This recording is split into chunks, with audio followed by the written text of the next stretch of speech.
కాకినాడ ప్రభుత్వ ఆసుపత్రిలో 4వ తరగతి ఉద్యోగుల సమస్యల పరిష్కరించడం అధికారులు పూర్తిగా విఫలమయ్యారని INTUC medical health employees union INTC గౌరవ అధ్యక్షులు సబ్బతి ఫణేశ్వరరావు పేర్కొన్నారు. కాకినాడ ప్రభుత్వ ఆసుపత్రిలో ఐఎన్టీయూసీ ఆధ్వర్యంలో 140 మేడేను ఘనంగా నిర్వహించారు. తొలుత కార్మిక జెండా ఆవిష్కరించి అధ్యక్షులు గూడుపురమనమ్మ ప్రపంచ స్థాయిలో గోల్డ్ మెడల్ సాధించడంతో ఆమెను సన్మానించారు. ఈ సందర్భంగా ఆయన మాట్లాడుతూ ఉభయ గోదావరి జిల్లాలకు ప్రభుత్వ ఆసుపత్రిలో కార్మిక చట్టాలు అమలు కావడం లేదన్నారు.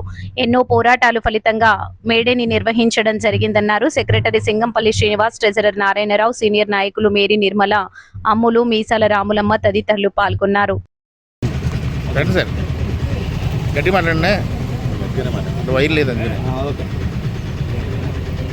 అందరికీ నమస్కారం. ఈరోజు ప్రపంచ కార్మిక దినోత్సవం సందర్భంగా ఉమ్మడి తూర్పుగోదావరి జిల్లాలో ముఖ్య పట్టణమైనటువంటి కాకినాడ జిల్లా వేదికగా జీజీహెచ్ సామాన్య ఆసుపత్రిలో 4వ తరగతి ఉద్యోగులు ఆధ్వర్యంలో ఇవాళ మేడే దినోత్సవ కార్యక్రమం ఏర్పాటు చేయడం జరిగింది. ఇవాళ 140వ మేడే దినోత్సవం. ఇది ఇవాళ కార్మికులకి పండగ దినం. ఎందుకంటే ఆనాడు చికాగోలో కార్మికుల యొక్క 8 గంటల పనిదినం సాధనతో ప్రాణాల బలిదానంతో అంకురార్పణ జరిగినటువంటి మేడే నాటి నుంచి నేటి వరకు కూడా కార్మికుల సంక్షేమం కోసం, కార్మికుల హక్కుల కోసం, హక్కుల సాధన కోసం నిరంతర పోరాటంతో ఈ ప్రక్రియ నడుస్తోంది.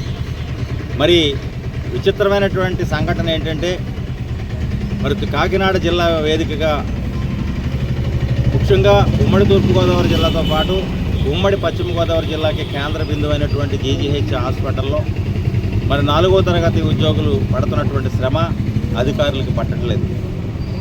ఎన్నిసార్లు జీజీహెచ్ సూపరింటెండెంట్ గారికి, కలెక్టర్ గారి దృష్టికి తీసుకెళ్ళినా ఇక్కడ సమస్యలు వాళ్ళకు ఉన్నటువంటి దీర్ఘకాలిక సమస్య పరిష్కారం కావట్లేదు. అందులో ప్రధానమైనటువంటిది ఎంఎన్ఓలు, ఎఫ్ఎన్ఓలు మెన్ షార్టేజ్ వల్ల వాళ్ళకు జరుగుతున్నటువంటి పని ఒత్తిడి ఇంత అంతా కాదు, అది వర్ణనాతీతం. వర్ణించడానికి ఎవరూ సరిపోదు. ఎందుకంటే గతంలో ఒక వార్డుకి 4 ఎంఎన్ఓలు పని చేయవలసింది ఇవాళ 4 వార్డులకి ఒక మనిషి చేత పని చేస్తున్నారు. ఇది ధర్మం అని నేను అధికారులను అడుగుతా ఉన్నాను. ప్రభుత్వం నోటీసులకు తీసుకెళ్లడంలో వైఫల్యం చెందింది అడ్మినిస్ట్రేషన్ అని చెప్పేసి మేము భావించక తప్పదు. మిమ్మల్ని ఆ విధంగానే మిమ్మల్ని ప్రశ్నిస్తూ ఉన్నాం. దయచేసి గౌరవ సూపరింటెండెంట్ గారు ఇప్పటికైనా మీరు అవసరమైతే మీకు మేము ఏం చేయమంటారో చెప్పండి. మన జిల్లాలో ఉన్నటువంటి మంత్రులు, శాసనసభ్యులతో సమావేశం పెట్టి మీరు అవసరమైతే బయలుదేరి వచ్చి ప్రభుత్వం దృష్టికి తీసుకెళ్ళి హెల్త్ మినిస్టర్ గారితో మాట్లాడి లేదా ముఖ్యమంత్రి గారితో మాట్లాడి ఆ సమస్య పరిశీలించిన బాధ్యత మీ మీద ఉంది కదా. కేవలం 4వ తరగతి ఉద్యోగులనేమో ఇక్కడ చారిత్రాత్మక తప్పిదం వాళ్ళ వల్లే జరుగుతున్నట్టు, వాళ్ళు ఏదో దొంగలుగా చిత్రీకరించే, సమాజానికి దొంగలుగా చిత్రీకరించే పరిస్థితులు, ఆ ప్రక్రియ అయితే మీ ద్వారాగా జరుగుతుందని మేము నమ్ముతున్నాం. ఎందుకంటే 4వ తరగతి ఉద్యోగులు లేకపోతే మీరు ఉద్యోగాలు చేయలేరు ఇక్కడ. అదేవిధంగా పారిశుద్ధ కార్మికుడు ఒక్కరోజు పని మానేస్తే హాస్పిటల్ పరిస్థితి ఏ విధంగా ఉంటుందో ఆలోచన చేయండి. కార్మికుల సమస్యలు పరిష్కరించడంలో మీరు వెనకంజలో ఉన్నారు. మీకు ఎందుకో పట్టినట్టుగా వ్యవహరిస్తున్నారని చెప్పేసి మేము భావించక తప్పట్లేదు. అంచేత ఇక్కడి నుంచి అయినా కార్మికుల యొక్క సమస్యలు, వాళ్ళకున్న పెండింగ్ సమస్యలు ఏ ఉన్నాయో ఒకసారి నెగోషియేట్ చేయండి. మీరు జాయిన్ అయిన దగ్గర నుంచి ఈవేళ కనీసం కార్మిక నాయకులతో ఒక్కసారి కూర్చొని మీ సమస్యలు ఏమున్నాయని మీరు ఏనాడైనా అడిగారా? అది కూడా లేదు. అంటే మీరు వస్తుంటారో వెళ్ళిపోతుంటారు. కేవలం ఇలా కార్మికుల సమస్యలు ఏమున్నాయి మాట్లాడినటువంటి ఎంబీఆర్ శర్మ గారు తప్ప ఇంతవరకు ఎవరో జరగలేదని చెప్పేసి నేను భావిస్తాను. ఎందుకంటే ఎంబీఆర్ శర్మ గారి దగ్గర నుంచి నాకు జనరల్ హాస్పిటల్ తోటి నాకు పరిచయం ఉంది. ఆనాడే 4వ తరగతి ఉద్యోగులకి వాళ్ళ సంక్షేమమైన ఇవాళ వాళ్ళకి ఒక ఆఫీసో షెల్టర్ ఏర్పాటు చేసిన ఆయన హయాంలో తప్ప ఎవరి హయాంలో కాదని చెప్పేసి చెప్పక తప్పదు. అందుచేత ప్రభుత్వం కార్మికులకి సంక్షేమం, ఇది కార్మిక ప్రభుత్వం. కార్మికులు పనిచేయడానికి చంద్రబాబు గారి నాయకత్వంలో ప్రభుత్వం ఉంది. దానికి పని చేయించుకోవడంలో, అక్కడ ప్రజెంటేషన్ చేయడంలో అధికారులు వైఫల్యం చెందారని చెప్పేసి మేము ట్రేడ్ యూనియన్ కార్మిక సంఘాల ప్రతినిధిగా మేము ఇవాళ డిమాండ్ చేస్తా ఉన్నాం సూపరింటెండెంట్ గారిని సమస్యలు పరిష్కరించమని. Thank you one and all. Tirumala కల్తీ నెయ్యి లడ్డూపై వైసీపీ రాష్ట్ర కోఆర్డినేటర్ సజ్జల రామకృష్ణారెడ్డి మరోసారి స్పందించారు. కల్తీ లడ్డు అనేది చంద్రబాబు దోపిడీ కోసం అల్లిన కథ. ఇది ఒక కల్పిత గాథ. ఇది రుజువైపోవడంతో దీనిని ఎండ్ చేయడం కోసం ఇప్పుడు రిపోర్ట్ అంటూ మాట్లాడుతున్నారని సజ్జల అన్నారు. తిరుమల లడ్డూది వాళ్ళు చేసిన ప్రచారానికి సంబంధించి అడ్డుకట్ట వేస్తూనో ఏదో ఈరోజు ఆయన ఎవరిదో ఏకసభ్య కమిషన్ వచ్చిందని చూసి మేమేమి ఓహో ఆహో అని కూడా అనుకోవట్లా. ఎందుకంటే మొత్తం ఇదంతా కూడా ఒక కల్పిత గాథ. ఎండ్ టార్గెట్ వాళ్ళు దోచుకోవడానికి ఖజానాతో ఫుల్ ఉన్న తిరుమలను అక్కడ టీటీడీ వీటిని దోచుకోవడానికి ఒక మార్గం ఏర్పాటు చేసుకోవడానికి అల్లిన కథ అని తర్వాత రుజువైన నేపథ్యంలో ఇంకా దాన్ని ఎట్లా క్లోజ్ చేయాలని దీనికి తీసుకొచ్చినట్టున్నారు. ఇప్పుడు ఆయన దినేష్ కుమార్ కమిటీ రిపోర్ట్ ఏముందో తెలియదు, అది బయటకు పూర్తి రాలేదు. బయట వాళ్ళు 600 చిల్లర కమ్ముతూ కూడా ఇక్కడికి 720కి 716 సప్లై చేసింది. ఈ రోజు కూడా మళ్ళీ అదే కంపెనీని తీసుకొచ్చారు. అది సపరేట్ సబ్జెక్ట్ తర్వాత మాట్లాడతాం. మళ్ళీ తీసుకొచ్చారు. నాకు తెలిసి 680కో ఎంతకో తెచ్చినట్టున్నారు. 400 రూపాయలకు సప్లై చేస్తున్న నెయ్యి వితౌట్ ఏమి క్వాలిటీ స్టాండర్డ్స్ లో చేంజ్ లేకుండా, టెస్టింగ్ వీటిలో తేడా లేకుండా ఒకేసారి 200-300 పెంచుకున్నారు. దానికి ఫౌండేషన్ వేయడానికే అబద్ధ ప్రచారం చేశారు. అట్ ది కాస్ట్ ఆఫ్ భక్తుల మనోభావాలు, అట్ ది కాస్ట్ ఆఫ్ దేవదేవుడు. చంద్రబాబు నాయుడు ఆయన ముఠా కలిసి అబద్దాల ప్రచారం, అసత్య ప్రచారం చేశారు. అంత ఘోరానికి నీచానికి దిగజారారు అనేది గుర్తు చేసుకోవడానికి ఈ రోజు మళ్ళీ ఆయన దినేష్ కుమార్ ఏదో ఆ ఐటమ్ వస్తే పనికొస్తాం తప్ప అందులో కొత్తది ఏమి వాళ్ళు చెప్పాలి లేదు. తిరుపతిలోని అలిపిరి వద్ద శుక్రవారం బుద్ధ పౌర్ణమి వేడుకలు ఘనంగా జరిగాయి. హిందూ ధర్మ ప్రచార భజన భక్తుల కమిటీ ఆధ్వర్యంలో జరిగిన ఈ వేడుకల్లో అన్నదానం, భజన, కోలాట సాంస్కృతిక కార్యక్రమాలు నిర్వహించారు. ఈ సందర్భంగా మాజీ మంత్రి పరసారత్నం, రిటైర్డ్ ఎస్పీ పిసి స్వామి, ఇతర ప్రముఖులు కావలి కోలాటం బృందంతో కలిసి కోలాటం ఆడుతూ సందడి చేశారు.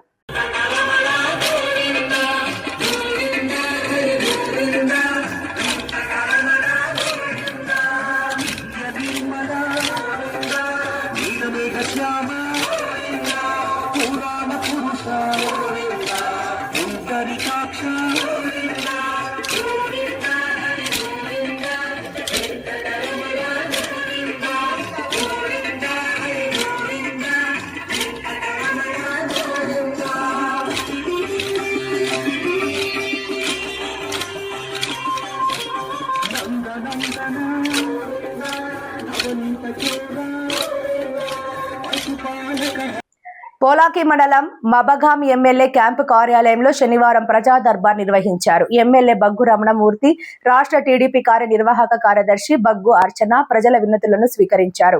సీఎం సహాయ నిధి, రహదారులు, త్రాగునీటి సమస్యలపై పలువురు వినతులు అందజేశారు.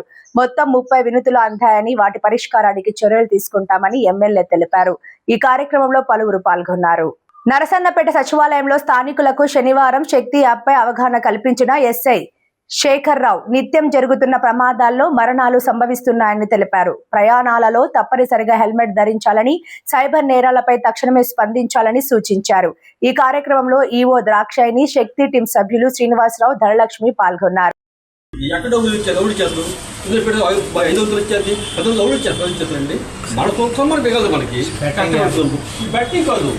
యాప్లు అనమాట పెట్టేవాడికండి ఇంత వచ్చేది, 100 పెడితే 1000 వచ్చేది, గడగ ఇచ్చేదండి.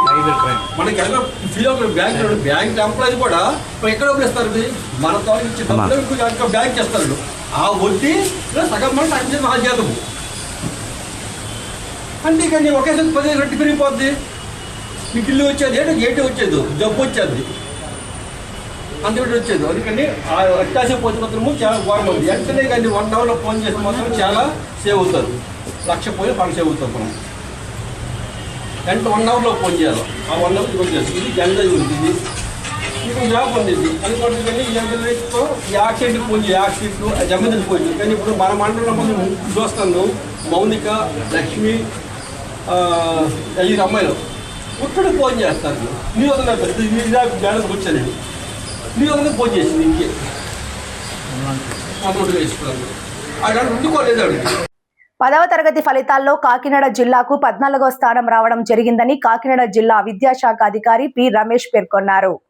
10వ తరగతి పరీక్ష ఫలితాల్లో ఈ ఏడాది జిల్లా 14వ స్థానంలో నిలిచింది. గత ఏడాదిలో 85.24% ఉత్తీర్ణతతో 15వ స్థానంలో నిలిచిన జిల్లా ఈ ఏడాది 86.8% ఉత్తీర్ణత సాధించిన 14 స్థానంతో మెరుగైన ఫలితం సాధించింది. బాలురు కన్నా బాలికలు 3.58% అధిక ఉత్తీర్ణత సాధించి తమ ఆధిపత్యాన్ని ప్రదర్శించారు. రెగ్యులర్ విభాగంలో 13,932 మంది బాలురకు 11,738 మంది పాసై 84.26% ఉత్తీర్ణత, 14,357 మంది బాలికలకు 12,609 మంది పాసై 87.84% ఉత్తీర్ణత నమోదు చేశారు.